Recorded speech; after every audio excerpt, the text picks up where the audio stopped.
Europe is blatantly trying to claw its way to the negotiating table. But given its obsession with revenge and the idea of inflicting a strategic defeat on Russia, it has no business being there.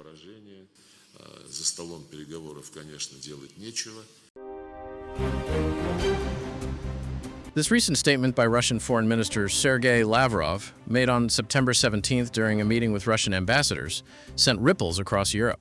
In one sentence, Lavrov drew a red line. Europe has no seat at the table in talks on Ukraine. But why such harsh words? Let's break it down. Europe is openly talking about sending its own contingents to Ukraine.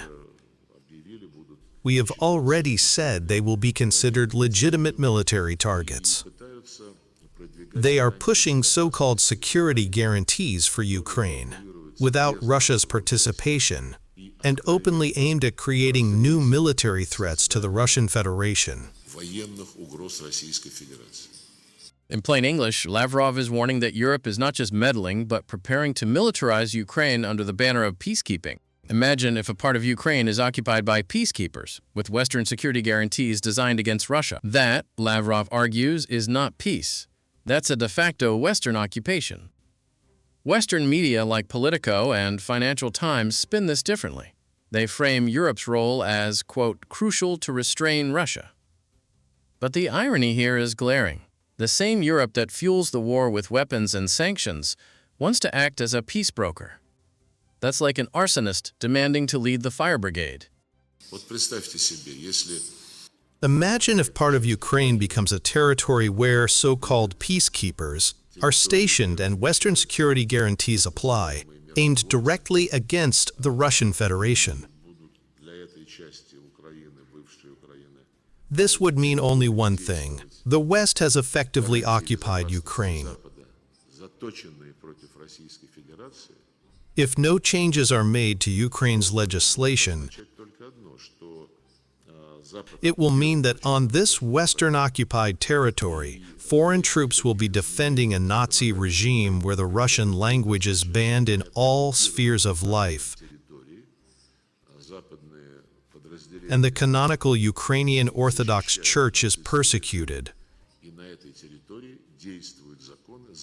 That is what the West is defending and what it seeks to achieve.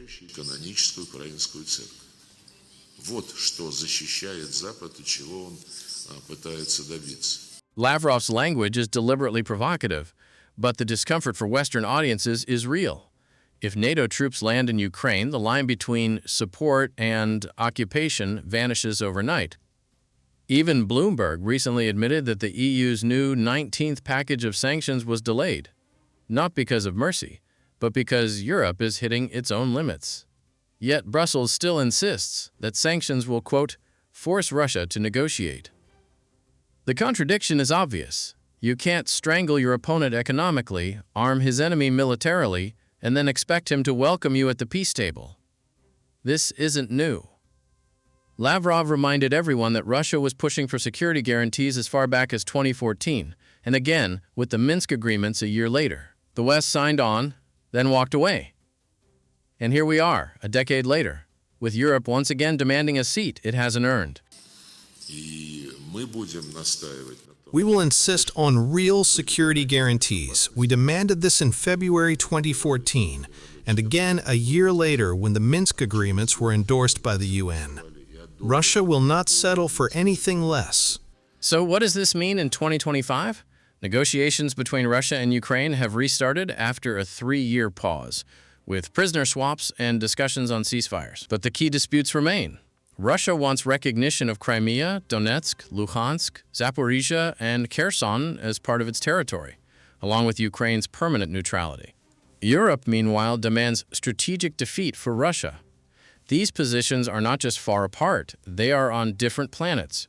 In short, Lavrov is telling Europe, you can bang on the door all you like, but there will be no chair waiting for you at the table.